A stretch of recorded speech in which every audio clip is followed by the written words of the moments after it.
Good morning, church. Good morning. Good morning, church. Good morning. Because of my own background and life experience, Wes has asked me to say a few words today on the topic of vocation. I hope to tell you a little bit about myself, what vocation is, and explore some questions about vocation and our lives today. I would love to leave you with an appreciation about how each of us is so unique in terms of our qualities and our gifts, and maybe a little bit of inspiration about doing something about that. Dale Moore gave the sermon on Father's Day. It was really powerful and it was a moving message, and I really enjoyed it. He spoke about the importance of sharing your story, of being brave, of being honest, of being true to yourself. I think this was also a fitting introduction to the topic of vocation, because ultimately it also involves being true to yourself. So let me pick up on this theme. First, what is vocation?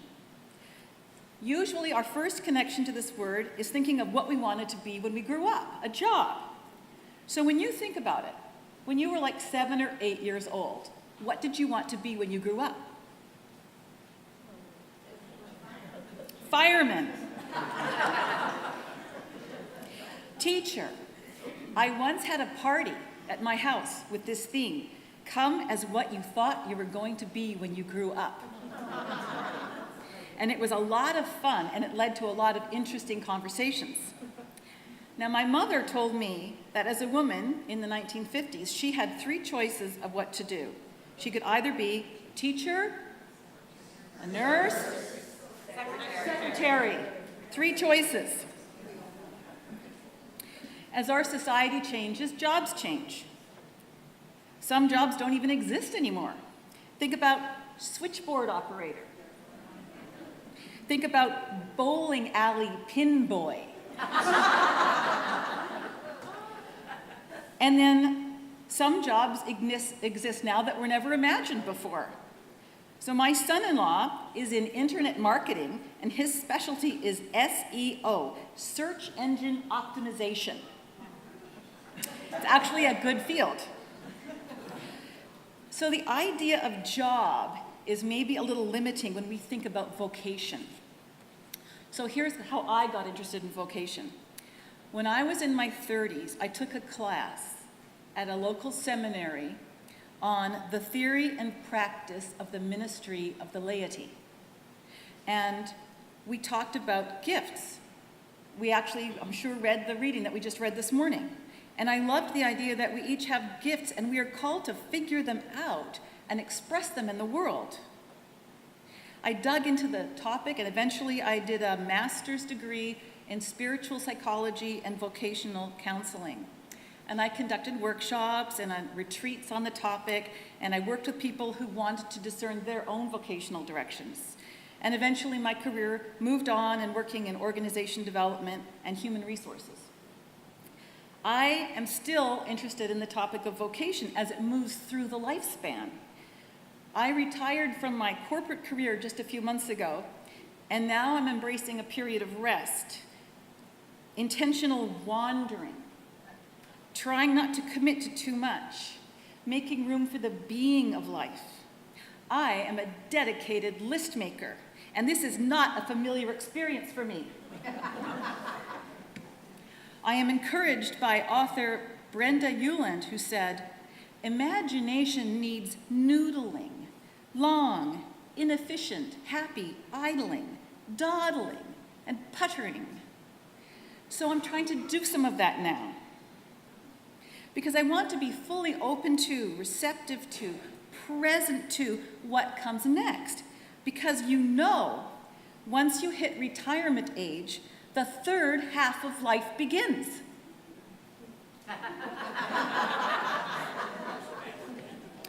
So let's ask again, what is vocation? The word vocation comes from the Latin vocare, to call, and it means the work we are called to by God.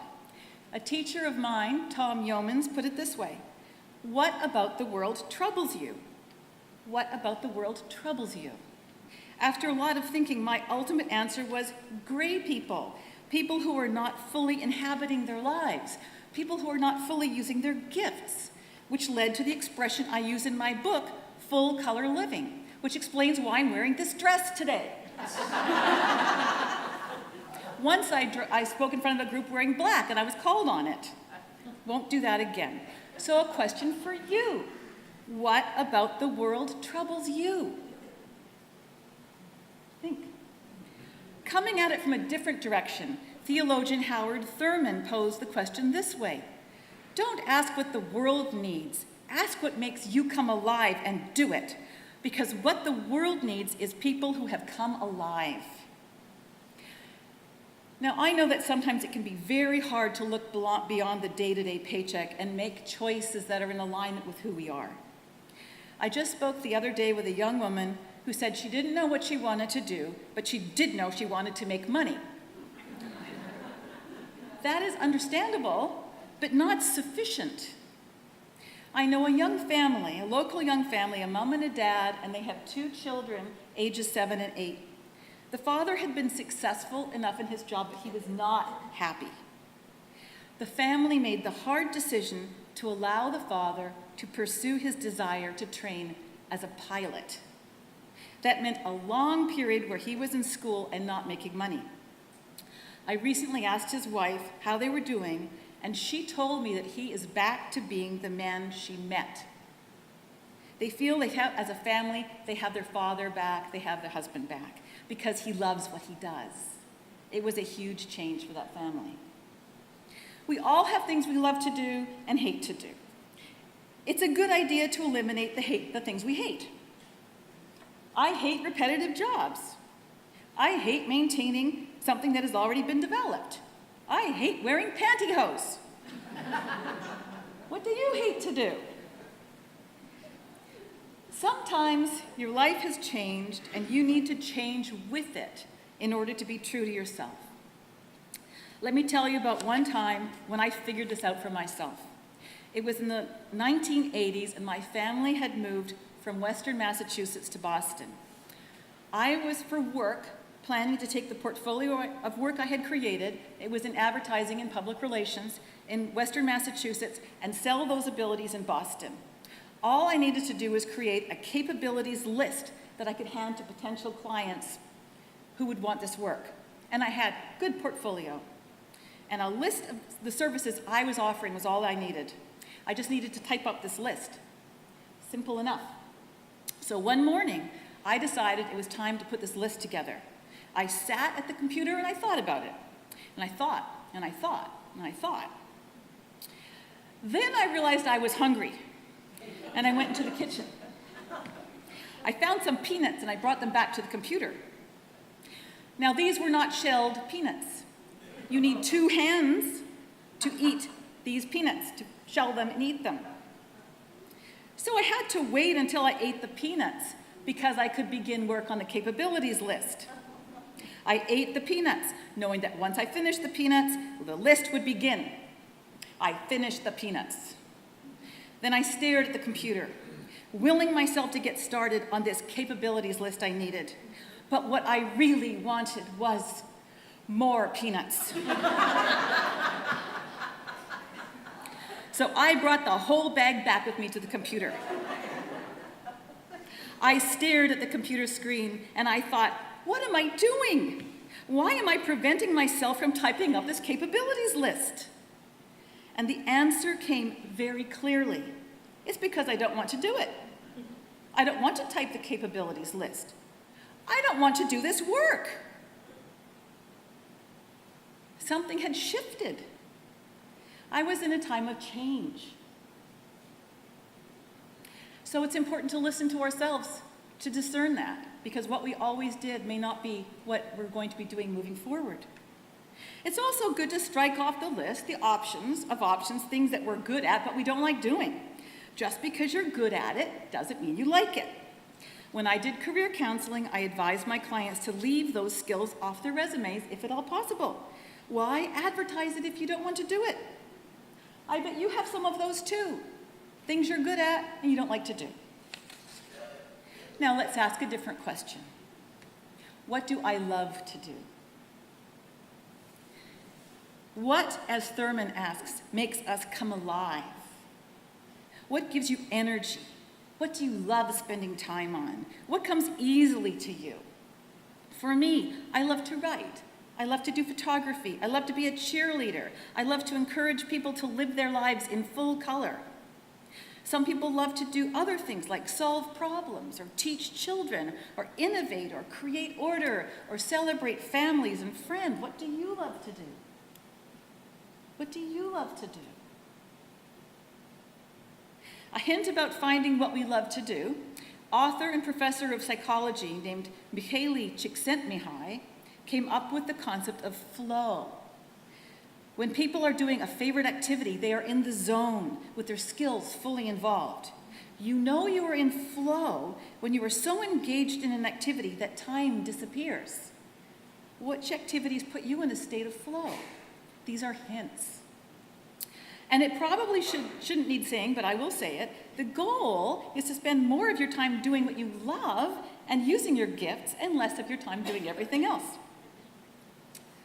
So we've been talking about doing. We should also consider the topic of being. When I wrote my book, Full Color Living, I interviewed people who were living lives that they felt were fully self-expressive and satisfying. And I'm really glad I included interviews in the book, because I learned something in the process that became central to the book, that the foundation of a fully self-expressed life is being.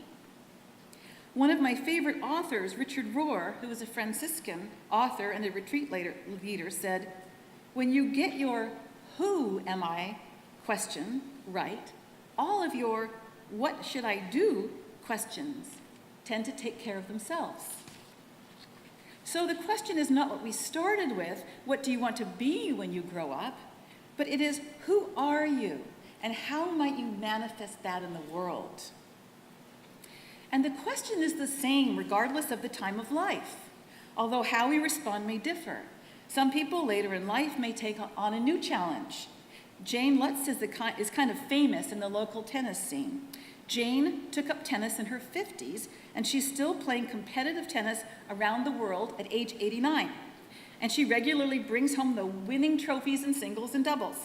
She is a competitive woman who loves the game of tennis, and for her, her 50s became the beginning of an exciting and an active stage of life. My husband, Woody Fletcher, who practices with Jane on a regular basis, is the unofficial mayor of our tennis club. He sees part of his calling as being a warm and welcoming presence, available to listen or visit. In this, he is more focused on the being of life. Over the last week, we've been remembering two great lights who passed away. One was Aretha Franklin, whose gift of music gave her the title of the Queen of Soul. This woman left nothing on the table when it came to expressing her gifts throughout her life. She's also noted for the values that she held so clearly. The other was John McCain, who had many significant life accomplishments, but I think one of his special gifts was the ability to reach across the aisle, to work collaboratively and respectfully with others, even if he didn't agree with them. That is a gift. We all have gifts, gifts of doing, gifts of being, expressing who we are in the world through our actions and our behavior. I will never forget a special woman named Rosita Perez. She had been a social worker until, guitar in hand, she became a highly popular and successful motivational speaker. In her presentations, she told funny stories about her life, about our lives, and her message was simple: don't let your music die in you. That is the ultimate exhortation. So I have one last question. What about the vocation of this community of faith? We are a vibrant community, full of gifts. As you may have heard, we recently learned that we were not accepted into the Community of Calling initiative that we had applied for. That was a disappointment, but not an ending. As Wes has suggested, we know that God is moving in our midst and calling our church in new directions. He added, and let's close with this, may God's love surround us and open us to dream new dreams. Amen.